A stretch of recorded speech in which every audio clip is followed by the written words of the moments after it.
Hey, E. What's up, Nige? We have something coming up in the month of October that I have been really spending a lot of time thinking about. Me too. When this book Yeah. come Oh, out, wait. what? You're right. Okay, I should have prefaced this better. Yes, we are very excited about the book, but What you talking about? this is something different. Okay, so it's called The Ear Hustle 30-Day Challenge. Oh, Remember that? yeah, We've been yeah, talking yeah, about this yeah. one too. It's an idea about exploring constraint and rules and limitations. You know what I'm getting at?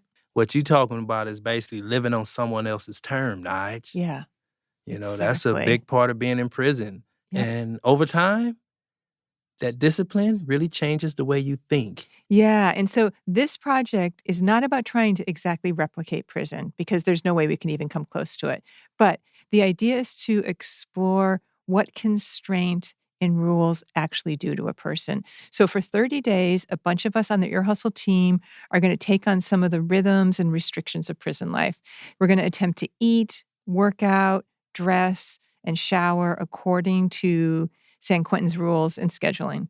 What do you think, E? Nige, I pretty much lived that life for 27 years. Yeah. I think I'm good, so I'll just Right. take the me out of we. And the only reason is I'm still enjoying the street food. I understand. I'm Believe me. enjoying this. I'm still learning new foods out here. So, Fair enough. I can say this though. The listeners are invited to join in to this 30-day challenge that Nigel and crew got going. This is the first time we have put together an interactive episode where the listeners' experiences are going to be incorporated into our own. So, as time gets closer, we'll be sharing recipes and schedules and workout videos. I think this is going to be interesting, Nigel. It is, right? I think it is. I mean, I think it's weird to say I'm excited about it, but I actually am because I love a challenge. Right. I love a challenge. So people don't need to do all of the things that we're going to be doing. You can take part in any way that feels right for you. But we want to hear about listeners' experience, and we'll be sharing our own experiences with the listener too. And even though I'm not joining in, I think Yaya and Antoine and New York and Rashid and all them guys on the inside, they're involved, right? Yeah, they put the workouts together for us. They're going to give us tips. And obviously, we're going to be trading experiences with them. So either y'all going to be ripped up or y'all going to have barrel bodies at the end of this. It's going to be interesting to see what happens. That's for sure.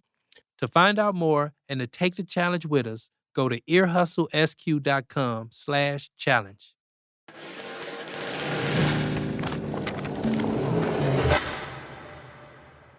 My name is Maria Feldman. I'm the Director of Operations at Reveal. The following episode of Ear Hustle contains language and descriptions of violence and self-harm. It may not be appropriate for all listeners. Discretion is advised. What's your name and what was your bail? My name is Angel and my bail was like $175,000. Jesse, I've been incarcerated 12 years. I think my bail was $90,000. Yeah, like 1.2 million. And did you get out? No, I didn't. I couldn't pay for it. My family couldn't pay for it. That shit was too much. My name is Rodney Calvin Jones. My bail was $2.5 million. Was you able to bail out? Never. No. My name is Quincy. I've been incarcerated for about 4 years now, and my bail was at $10,000, I think. Did you bail out? No, I didn't. Heck no, I wasn't paying that money. We broke. We ain't got no money like that. We've mentioned bail on this show a bunch of times, Erlon, and I got to be honest with you, I still find it confusing. Yeah, I mean, I do get that. Let's just say for now that bail is a big chunk of money that you pay to ensure that you show up for court. Like, this is a guarantee. Okay, and if you show up when you're supposed to, you get the money back, right? Yeah, that's the idea. I mean, it's the court's way of ensuring that you won't do it moving. Do it moving. I've got an idea, Vamoose, on the run, bon voyage. Pew. Ooh, I love your sound effects. Well, E, that's what we're going to talk about on the show today. Bail. It's a whole world, Nige. Not just the bail itself.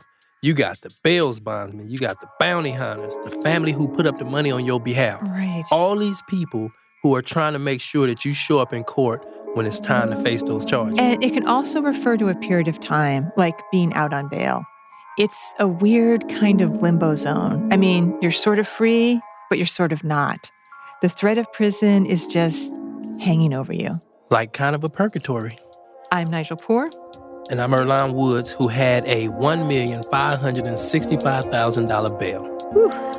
This is Ear Hustle from PRX's Radiotopia.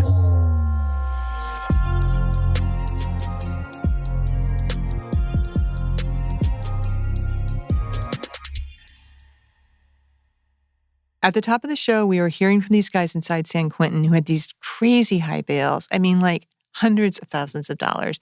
And I guess that's kind of typical, right? Yeah, it is. I don't think, Earlonne, we've actually ever talked to somebody who was able to pay their full bail amount. We may have talked to somebody we just didn't know. Maybe they didn't advertise it. They didn't advertise it. But the thing about it is, if you're truly broke, you're going to be stuck in jail. You know, but if you got some money, then that's where the bail bondsmen come in. Bail bondsmen are the guys who will put up that bail for you for a fee, though. Of course there's a fee. Of course. And we actually know a couple of former bail bonds guys. Yes, we do. We know Caesar, who's been on the show a bunch of times. Him and his brother Mitch ran a bail bonds shop outside of L.A. for years. We took a trip down there not too long ago to check in with him. Okay, so here's my first question for you. What do you think is the stereotype of a bail bonds person? I would say greasy underground type cat. Is that fair? Probably a little bit. This is Caesar. I mean, but some people are different. Wait, let me take that back. That's the stereotype, but most bail bonds that I knew were more like mom and pop shops.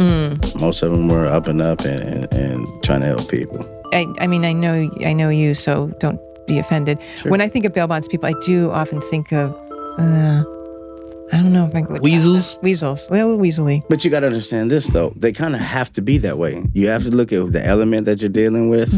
You're dealing with guys that may be killers or maybe, you know, whatever. So it's definitely not for the weak of heart. You're not. Right. So you have to know your customer base. Probably. Yeah. You could say Okay. that. No, fair enough. That makes sense. Why do you say weasels?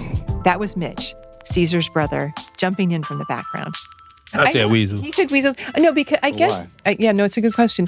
I just think that you're dealing with people when they're in a horrible situation and the Like potential. a doctor?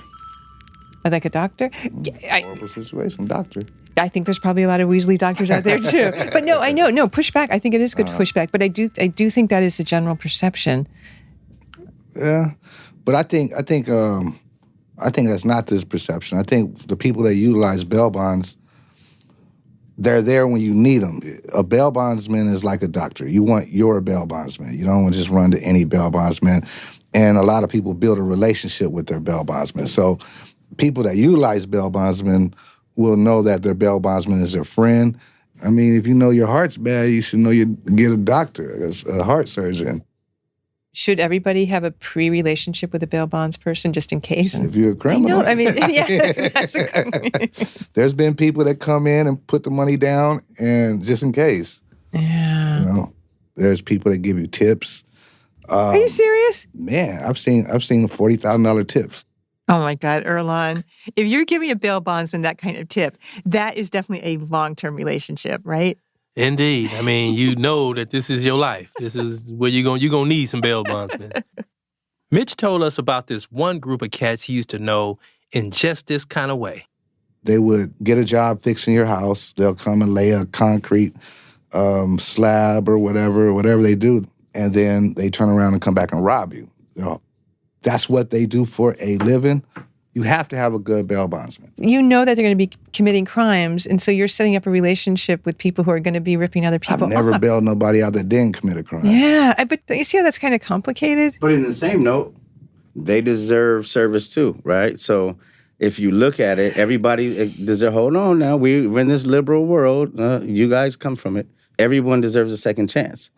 But they have premeditated second, third, fourth, fifth. They have a whole business based on ripping people off. You have to understand this, though. So who are we to judge? They say they can't be judgmental.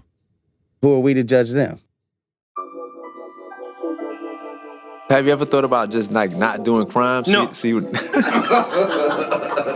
No. Earlonne, I wish you could have been here for this interview. This guy is something else. Because that's a pretty good way not to come back as well. Gary Ham being interviewed by our colleague Rasan New York Thomas inside of San Quentin's Media Lab. Mm-hmm. Gary is what we call A revolving door, dude. I think this is his 5th sentence. I'm going to say this. Everybody has an act, okay?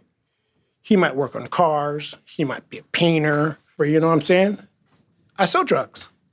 You got caught 5 times. You're not that good at I it. never got caught with the drugs. I got caught with the gun 3 times, stuff like that. And I'm going to get more drugs as soon as I get out, and I'm going to try to do it again. How old are you? 54. That's my job. One of the first times Gary got locked up was on an assault charge. Yeah, I got into a fight at the 7-Eleven, and he hit me with the phone. So I took the phone from him, and I hit him back with the phone. So my bail was $250,000. $250,000? Yeah, bail amounts can get pretty crazy. Yeah. I mean, from what I know, the court takes a lot of things in consideration, like how many prior arrests you have or whether they consider you to be a flight risk. Okay, well, Gary did not have $250,000 in cash, so he called the bail bondsman, who said he could get him out for a 10% fee. And that's the standard, Nige, 10%. So Gary needed $25,000. I talked my mom into bailing me out. How did that conversation go?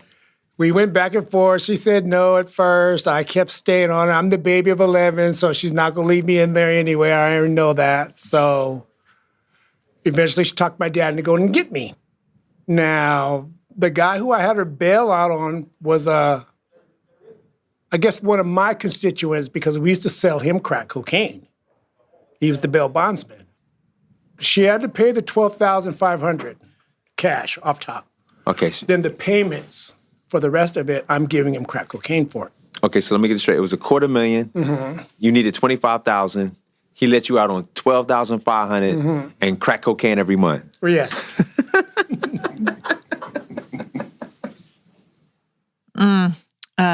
This does not sound like a good situation. Not a healthy relationship. The plot thickens.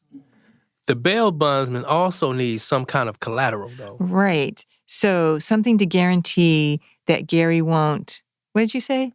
Keep it moving? Nice, keep it moving.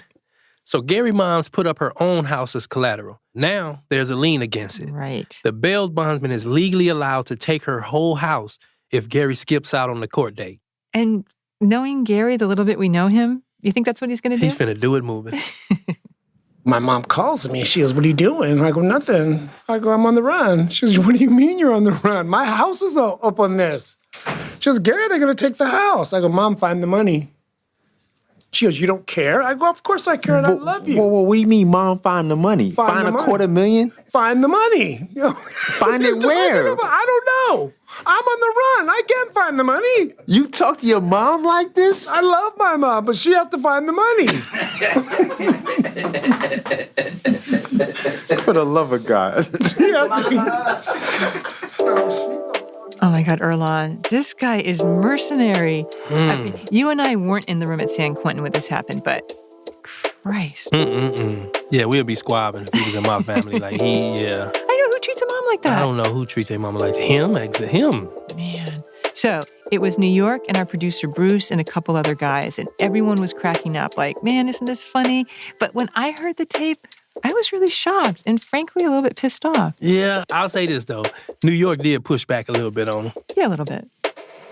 I gotta ask this question, man. I could not run if my mom's gonna lose her house. How could you run and have your mom's homeless? I was only 24. I didn't want to go to jail. I knew it was happening. I love my parents. Sorry, guys. That's all I can say. I wasn't going. I really wasn't going. If you had a chance to do it all over again right now today, would you still run like that? But you turned yourself in 2 years later anyway. Because I had to get it over eventually. But, I didn't want to. I didn't want to do it. I had a couple kids. I think I had like 6 kids then already. Now I have 30. For the love of God. So I couldn't do it. I had too much responsibility. I couldn't just turn myself in. Sheesh, it sounds like you were on bail too long. There's sometimes we can go to jail and there's sometimes we can't.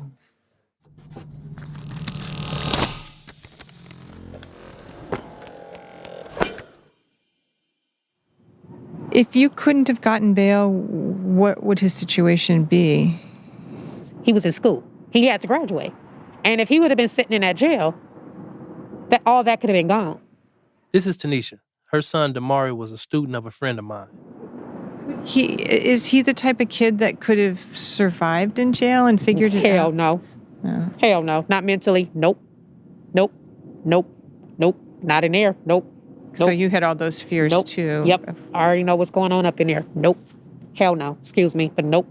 Yeah. Nope. No. Oh, no.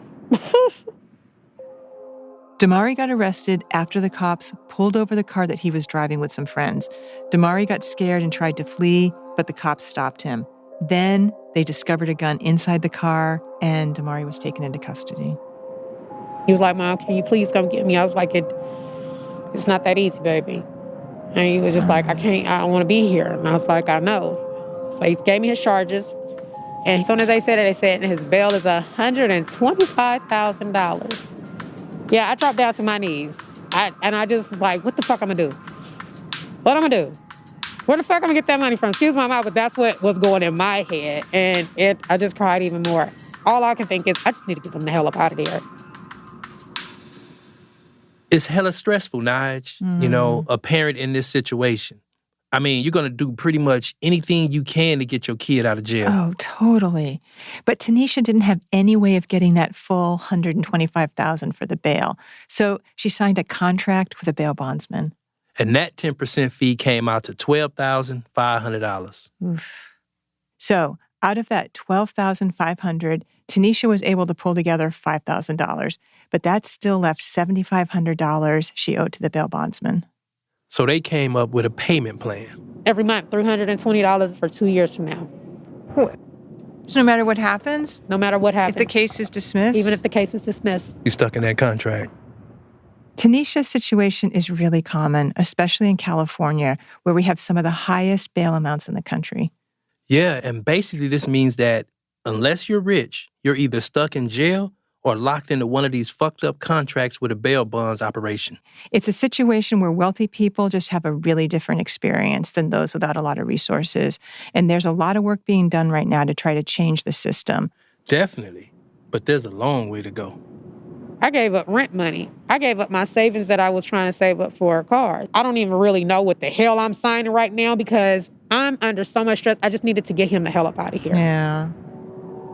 He signed the paper and he put the pen and he turned his head. And you could tell he was crying because he didn't want me to see it. And I was just like, just go to school. Just go to school. I just want you to go to school. Just finish school. That's it. Orlin, do you have an update on Tanisha and her son? As far as I know, Tanisha is still on the hook for that $320 a month for the next couple of years. Jeez. Which is definitely going to be hella tough on her. Definitely. And Damari, I was actually just with him last night. Oh. And his court date is coming up, and he'll definitely be there for sure. Oh, yeah. And meanwhile, he did graduate from high school. Okay, well, that's a good thing. He did get bailed out and was able to graduate.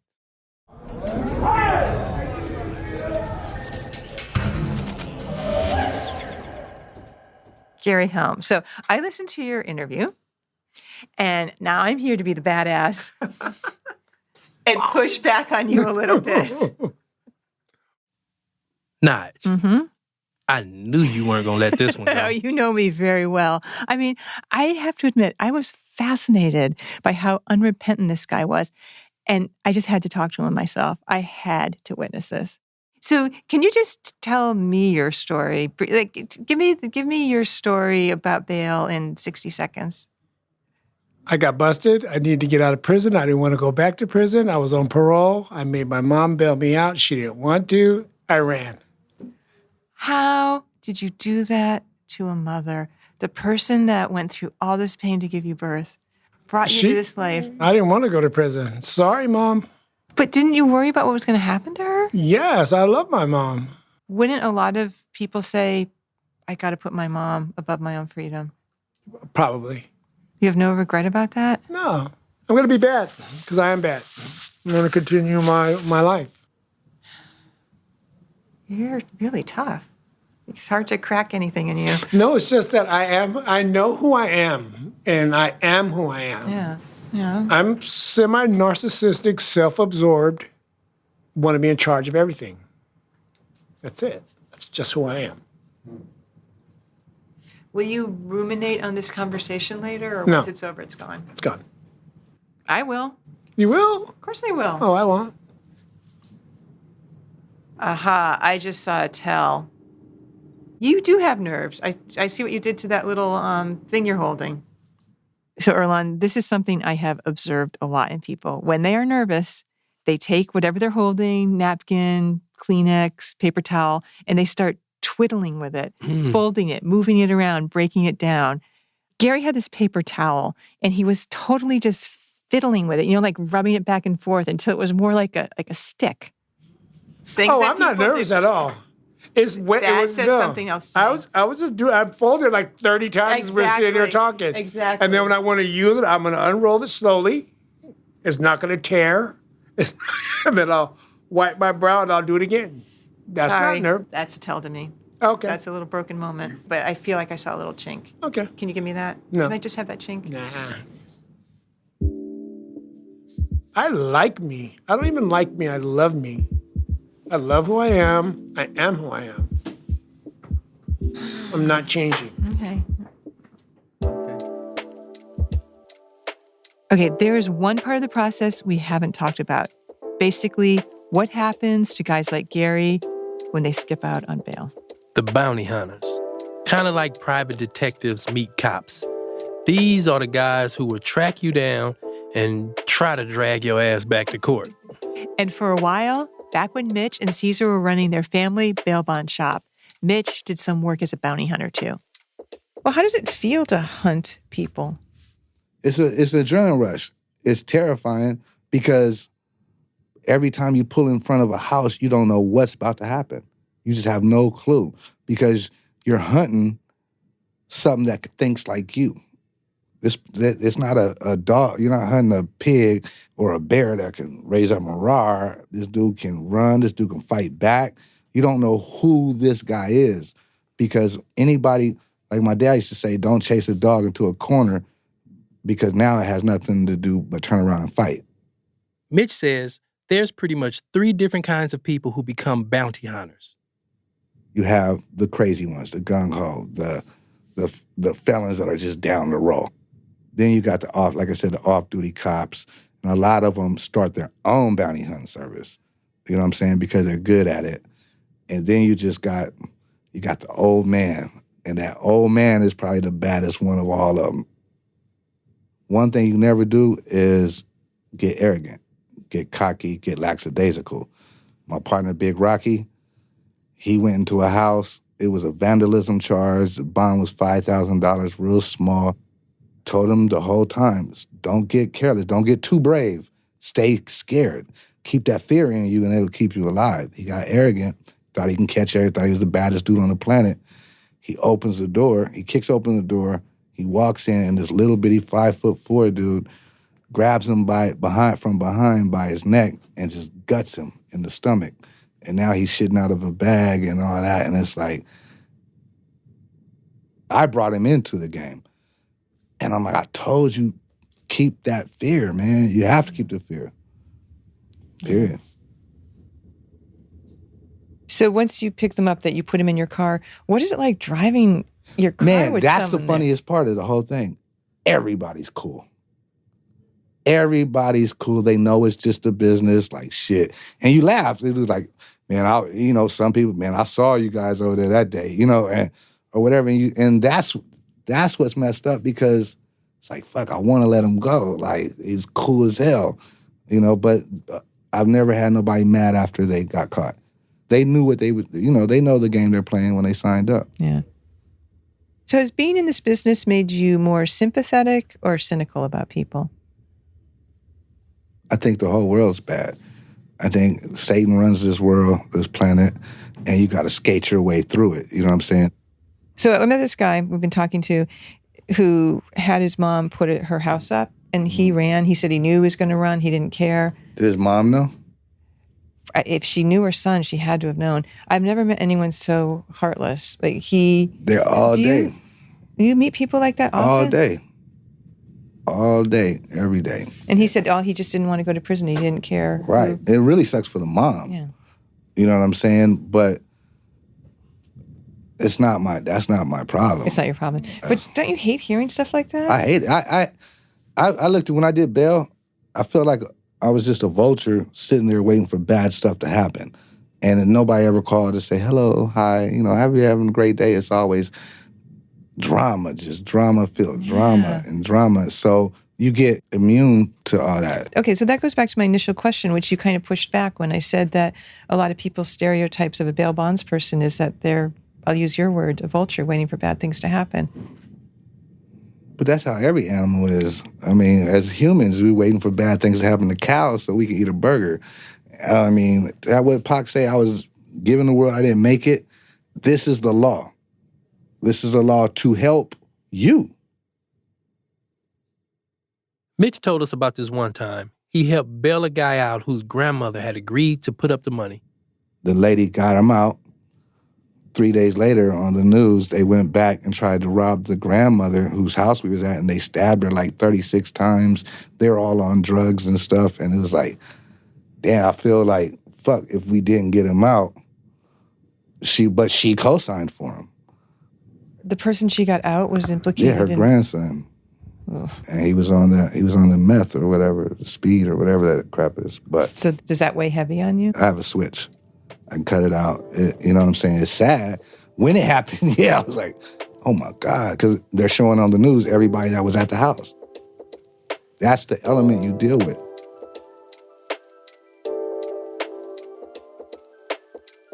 When we come back, what happens after bail gets posted?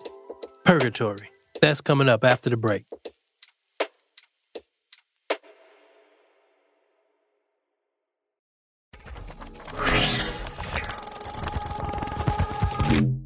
So, Erlan, wait a minute. Were you ever out on bail? Nah, I was in the county jail for 17 months fighting my case. Oh, shit. I didn't have $1,565,000. What about the 10%? I didn't have that either. Nobody? Nah, that's a lot to ask people. You asking them from jail. You know what I'm saying? I hear you, but that's something you're supposed to have in your stash. So, yeah, I sat it out in jail. Oh, man. So, I mean, I know we've talked a lot about your time in prison after you were sentenced, but I don't think we've talked a lot about those months in jail while you were waiting on your case. So, what was jail like for you? Jail sucked. Like LA County Jail, it's a cement building, so you never see light, and then you in there, like I say, 17 months, so I was hella light-skinned. I've heard so many people say that jail is actually worse than prison. Yeah, it can be. I mean, in jail, one, you have no personal belongings. A lot of times they have you sleeping on the floor. Your visits is behind the glass all the time. And your family stay out in line 2 to 3 hours just for a 15-minute visit. So, yeah, it sucks. Right. And I have to imagine that the fact that everyone is there waiting for something to happen, that dread and anticipation has got to be tough. Definitely. But Nige, I think it's kind of universal. I mean, even if you can afford to bail out and you're waiting at home or whatever, you're still just in a holding pattern. Yeah, and that's what these next stories are about. The limbo zone. At night when you were trying to sleep during those 3 years, what kinds of thoughts were going through your head? That white Jewish kids from the Valley can't handle prison. My parents told me you're not made for prison. This is Justin Paperny.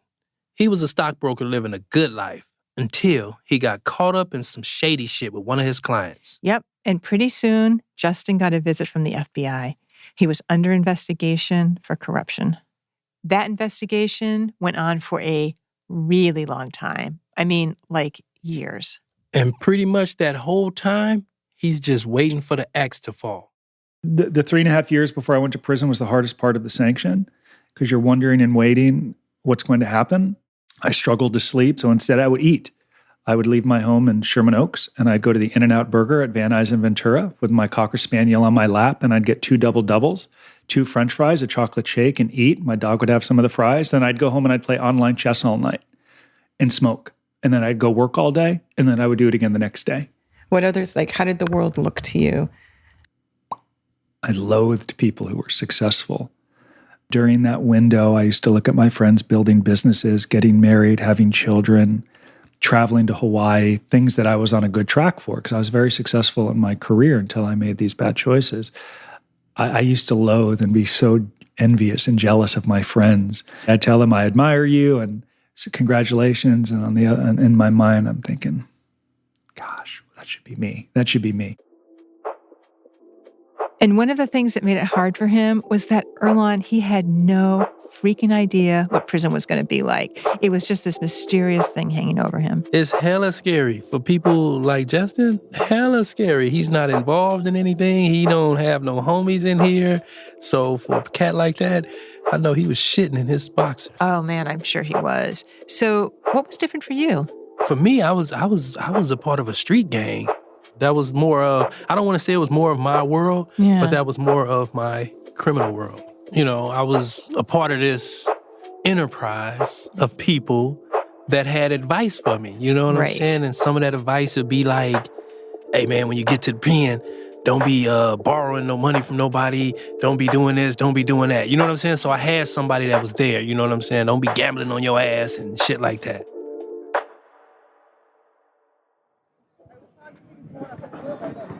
What up, man? What's up, man? How you doing? All right, my brother. So our colleagues, New York and Rashid, went out to the yard at San Quentin and talked to some guys about the ways they prepared for prison, both mentally and otherwise. I want to ask you, the first time you ever got arrested, man, how did you prepare to come to prison? I really didn't prepare to come to prison, but I think, I was frightened. Anybody give you any advice? Anybody tell you anything? Was you doing your push-ups? I mean, yeah, of course you get advice, you know what I mean? Don't get into gambling debt, stay away from the homosexuals, stay away from snitches, don't do bad business, keep your nose clean. So the way you prepared for prison was eating? Yep. What was the logic behind that? Get my weight up because I was hella skinny when I went down. How much did you weigh before? I was 175 when I went down. Right now I'm 240. So you gained 70 pounds? Yep. The first time you got arrested, how did you prepare for prison? They prepared me from the gate, you know what I'm saying? When we was coming up, you didn't have people that would say, go get this job or go get that job. They prepared you for prison. Don't hook up with no gangs, you know what I'm saying? Just be yourself. That's the advice they gave you? That's the advice they gave me. So before you came to prison, right, did you ever try to prepare for prison? I think I was already mentally prepared for prison. How did you get prepared? The big homies in the hood, always talking about prison. That's all you hear. Oh man, I was in here doing this, doing that, doing this, doing that, doing that. You feel me? So it's like, mentally, I was already prepared, and that's sad. So, there's a lot of people who have had no experience at all when it comes to prison, and they're just going in there cold. Yeah, and I know from like all the stories they've heard about prison, that shit gotta be hella scary. Totally. And actually, that's how we found Justin Paperny, who we were hearing from a minute ago. It turns out there is this whole industry of private prison consultants. They're basically people who you can hire to tell you what prison's going to be like.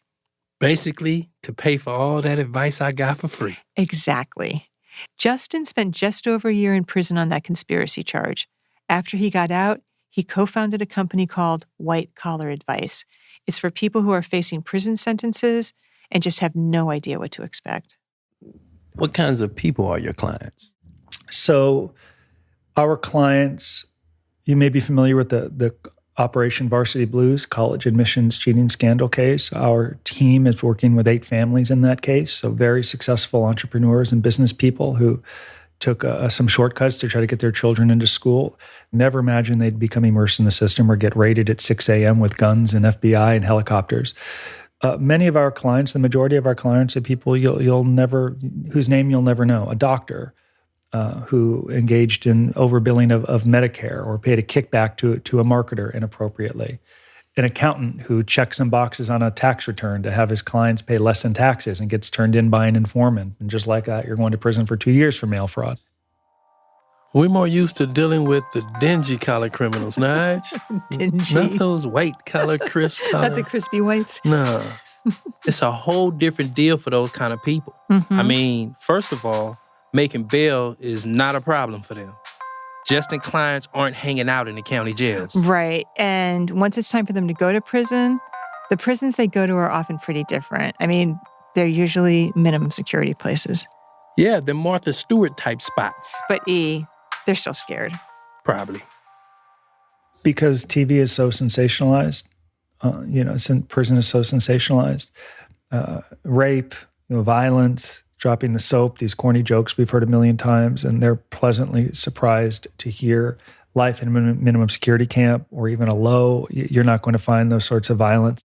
So I tell them, if you act like a fool at Dunkin' Donuts, you're going to get hit. If you act like a fool in prison, you're going to get hit. So presuming they adjust well and lay low and understand their environment, they're going to be pleasantly surprised of what's possible. But we also prepare them and remind them the highest value in many of these prisons is boredom. And watching paint dry, waiting for mail call, watching one page turn into the next. So once they learn that it's not a violent type of environment, but rather it's how do we overcome the boredom. What are the rookie mistakes you made when you were incarcerated, and what would you have done differently? I would have spent more time letting friendships form organically. That first afternoon, I spent 3 hours walking around the track with someone who I learned the next day spent his day speaking to staff, always hanging outside the counselor's office, complained a lot, acted entitled as if he was better than other prisoners. And I remember thinking, damn, I just walked the track with this dude for 3 hours. I think I'm now attached to him. People are going to associate me with him. So I had to kind of unwind that friendship and how I spent that first afternoon. That was a mistake. How do you do that? That's always a question I have is in prison, how do you unwind a friendship? You master the blow off. It's hard because you live 10 yards or 30 feet away from someone. So you create a routine where you're avoiding them. It was very uncomfortable. So you see him going to the chow hall, you hang back or you go before. You go to the bathroom at a different time. Or he asks you if you want to go for a walk and you say, no, dude, I'm good, thanks. I think that question about like who you start hanging out with, that's something I always worry about if I go to prison, because I think you might very quickly just want to have some comfort. So you want to make friends before what you've said is get a lay of the land. And then I don't know how the hell you get out of it. Yeah, but and it makes sense that I would associate with someone who was my height, chubby like me, was a stockbroker like me, from the valley like me. It would make sense that I would want to walk the track with someone there because I figure we have similar beliefs and attitudes. So I should have done more listening, more watching, more studying. I tended to talk too loud on the phone sometimes. And some guys were like, dude, it's great you're going home in 6 months. I got 8 more years. Shut up. I'm like, I get it. Did you have any fears about prison that were justified? The toilets and showers. My mom joked, she said, oh, that precious tushy of yours, are you going to be able to use the bathroom toilet? I said, no, I'm not going to go the whole time that I'm there. How long did it take for the toilet to be okay? A few days. I began to wake like at 4 a.m. every day, and I'd have coffee and some apricots, some plums, so I could go to the bathroom in privacy, because come 7:30, there's 20 dudes waiting in line with a roll of toilet paper. That's when you feel like you're in prison. My name is Daniel Lee. I turned myself in July of 2019, and I came to San Quentin in August of 2019, so almost 2 years now. So, Earlonne, this is an interview that New York and I did inside San Quentin with this guy, Daniel, that you've never met before. So Daniel is physically really small. I mean, I would say slight. And that also kind of applies to his emotional state, too. He is the type of person who has learned to make himself just disappear. How do you think you come across to people? I've been told I have a bit of a timid personality. Like, I'm quiet, I keep to myself. Sometimes, like, if I talk about video games, I can get giddy like a little schoolgirl or something. What is so great about video games? Why do people love them so much? No offense to anyone, it's just that the world can be a bit boring, and then just immersing myself into a video game, I feel like I'm in that reality. Like, I'm able to do things like, I don't know, like shoot guns or like cast spells, fly around, or stuff like that. So is it a place to have more power and control? Just more adventure. Able to get away from the world, because to me the world can be very overwhelming, and being in this world, there's a guides I can follow, like I know what to do, but in the real world, I really don't know what to do. Sometimes I'm in a crossroad and I don't know which road to take. After his arrest, Daniel was taken to county jail. He says it was a really lonely time. He was in that limbo zone we've talked about earlier, with no real idea of what lay ahead. When you got arrested, did you expect to be bailed out? I didn't expect it to be bailed out. I was actually kind of surprised that my family helped me out after what happened. But yeah, I was able to get bailed out with the help of a bail bondsman. How long were you out on bail before you actually went to prison? I was out on bail about 1.5 years. Okay. Yeah. That's a pretty long time. Tell us what those 18 months were like. So during those 18 months, it was a lot of just waiting and a lot of anxiety. I went to places where I wanted to go, like Disneyland, Universal Studios, watching movies when they came out because I thought I was never going to see them, like Avengers. Did you ever think like, okay, here I am doing this stuff. The people around me have no idea like what's going on in my life. Did you tell people you were on bail? No, I did not. I was kind of embarrassed and kind of like, I guess you can say ashamed about it. But I just mostly distracted myself not to like overwhelm me. Can I ask you a question? Mm-hmm. When did you get the scar on your arm? So I got it when I was out during bail. I was actually on one of like these medications, and one of these medications like made me sleep too much, like 18 to 20 hours a day. And then my family got really upset about it because I wasn't really doing anything about it. And then since I made them upset, I feel like I did something wrong, and I feel like I should like get punished for it. So I did this thing to my arm just to like punish myself, just to finally understand what I did is wrong. Can you describe it? Oh yeah, it's a scar. There's 2 of them on my left arm, on the what do you call this? The forearm. Forearm, yeah. It's pretty long. It's a long ways, yeah. They're about 5 inches long? Yeah. Well, what was the result you were looking for? Just finally get it into my head, like I did something wrong. I really need to understand that. Like I really need to do something to change, to fix this problem and to like get it into my head. Growing up, I've always been bullied a lot, and I never got a definitive answer about why. It made me think like there must be something wrong with me. And then since I think that there's something wrong with me, I feel like I should always be punishing myself, try to get into my head like I have to do something right. I have to be like a right person, be like a perfect person or something. Yeah. Do you think that you received the correct punishment in this case? No. I know this is prison, but I kind of expected to be beaten up. I feel like that's even more suitable as well. So you're saying you think your punishment should be harsher than it is? I think so, yeah. I know you weren't there for that interview. What do you make of that? I don't know what to think of that one. Are there any other stories about things that you did while you were out on bail? I try to play some video games. Like, I remember Assassin's Creed Odyssey. Is that the one? I remember playing the night before I had to turn myself in, and I still couldn't finish it. So it's just sitting there in my computer, just waiting for me to come back. Your last night in society, you played video games. Yeah. And you tried to complete the video game. Yeah. Who did you hang out with on your last day? I think with just my family. I was at my parents sleeping at their place. I remember one of my sister's dogs just sleeping me on the bed. Could you sleep that night? No. I realized that it was like 3 o'clock in the morning, and then I was like, okay, I really need some sleep. But when I got to bed, I couldn't sleep. I just lay there, and then I remember the blue light from the morning shining through the window. I was like, okay, time to get up, get dressed. What was that like, leaving your house for the last time? A bit.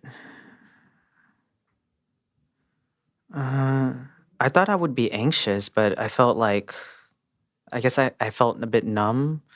I know my family was feeling like sad. But I reassured them that I'm going to be okay.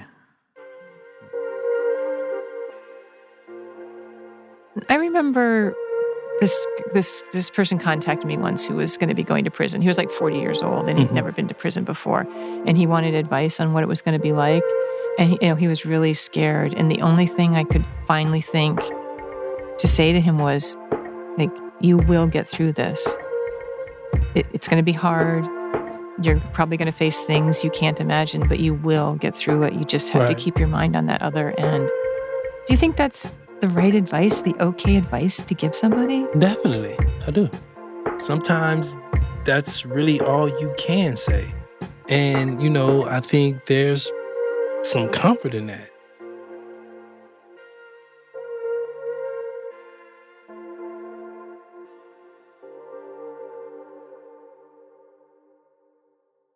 Before we go, we wanted to share some sad news we got recently.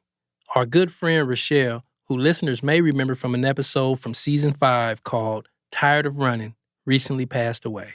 Yes, this was one of the first episodes we really told from a woman's point of view.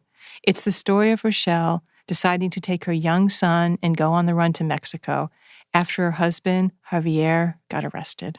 Here's Rochelle describing her life before that all went down. It was like the best life I could have imagined. Javier was a coach for my son's soccer team. We were always the parents that were getting snacks or taking them to get pizza after a game. Our house was the house that every kid wanted to come to. We were full of kids every weekend. Yeah. And I loved that. I was like, this is like the American dream. I loved being that mom. Yeah. Not long after they returned to the States, Rochelle was diagnosed with cancer. Earlonne, I've got so many memories of spending time with Rochelle. She was really an amazing, strong, fascinating woman. She was so open, really beautiful, vibrant woman. Definitely. She was cool as fuck, straight up, So definitely gonna miss her. Yeah. She's gonna be missed. To Javier and family, we send our condolences and we're thinking about you.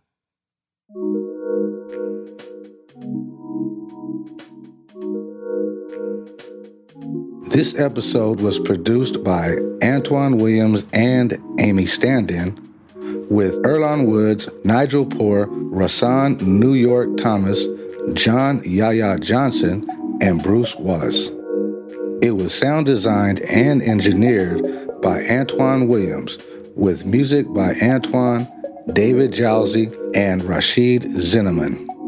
Shubnam Sigmund is our digital producer, and Julie Shapiro is the executive producer for Radiotopia. Thanks to Danica Rodamel, Elizabeth Camacho, and Valerie Ibarra. Ear Hustle would also like to thank acting warden Ron Broomfield, and as you know, every episode of Ear Hustle has to be approved by this guy here. Well, definitely this was a different episode that I could have ever imagined Ear Hustle doing, a bail episode. There was one character in particular, I can't recall his name now, but man, when you manipulate moms and even reflecting on it, you still think it's okay. That's a whole new level of manipulation, man. Yeah, that was ugly. Definitely. And so with that, I will say I'm Lieutenant Sam Robinson, the Public Information Officer at San Quentin State Prison, and I do approve this episode. This podcast was made possible with support from the Chan Zuckerberg Initiative, working to redesign the justice system by building power and opportunity for communities impacted by incarceration. Ear Hustle is a proud member of Radiotopia from PRX. Radiotopia is a collection of independent, listener-supported podcasts. Some of the best podcasts around. Hear more at radiotopia.fm. I'm Nigel Poor. And I'm Earlonne Woods. Thanks for listening.